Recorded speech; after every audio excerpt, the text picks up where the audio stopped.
أسألكم عليه أجرا إلا المودة في القربى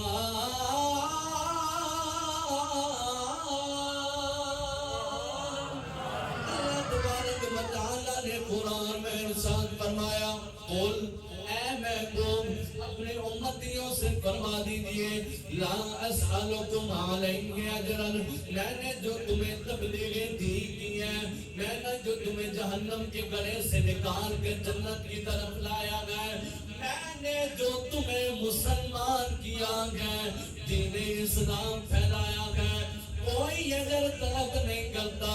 الا المودۃ فی القربى لیکن یاد رکھنا تمہیں میرے یعنی بہن سے میرے قرابت داروں سے محبت کرنی ہے ہمیں حضور کی آل سے محبت کرنے کا درس قرآن سے ملا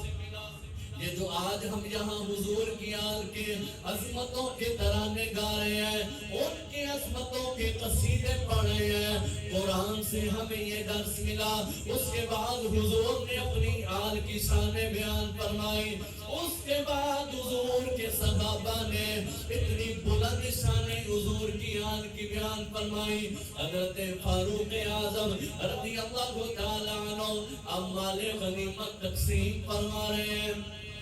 حضور کے سارے صحابی آکے فاروق اعظم کے دور میں مال غنیمت میں سے اپنا اپنا حصہ لے رہے ہیں سب میں سے آتے آتے امام حسن آ جاتے ہیں فاروق اعظم رضی اللہ تعالیٰ عنہ نے امام حسن کو خوش آمدید کہا خوش آمدید کہنے کے بعد 1000 درہم مال غنیمت میں سے دیا گیا اس کے بعد امام حسین آتے ہیں اسی طرح امام حسین کو خوش آمدید کہا خوش آمدید کہنے کے بعد 1000 درہم ان کو بھی مال غنیمت میں سے دیا گیا جب یہ دونوں ہستیاں چلی جاتی ہیں فاروق اعظم کے اپنے بیٹے آتے ہیں حضرت عبداللہ ابن عمر آتے ہیں فاروق اعظم نے 500 درہم دیا جب 500 درہم لے لیا ابا جان سے سوال کرنے لگے اے ابا جان یہ دونوں ننھی عمر میں تھے ابھی میں دین اسلام کے لیے لڑتا رہا میں نے دین اسلام کے لیے اپنا سب کچھ قربان کیا لیکن ان کو آپ نے 1000 درہم دیے گئے مجھے 500 درہم دیے گئے وجہ کیا گئے وجہ سننا ایمان والو ہمیں حضور کی آل سے محبت کا درس حضور کے صحابہ نے دیا گیا ایسے دیا ہے فاروق اعظم کہتے ہیں میرا سوال ٹھیک ہے لیکن میرا جواب بھی سننا اذهب فاتنی بأب كأبيهما وأم كأمهما وجدة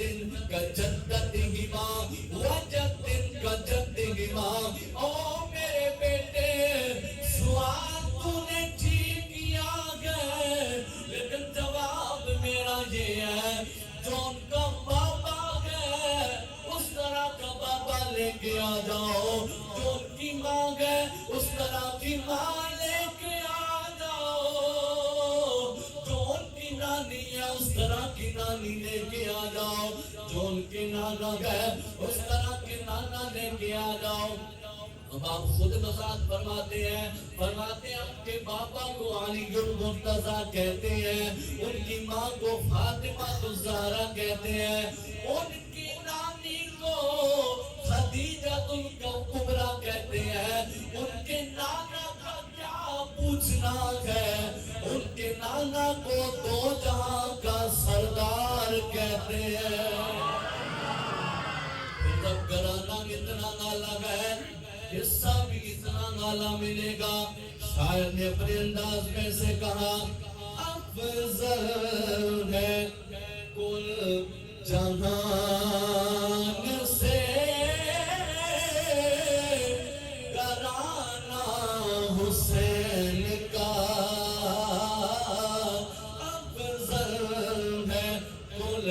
جہان سے حسین کا کیونکہ نبیوں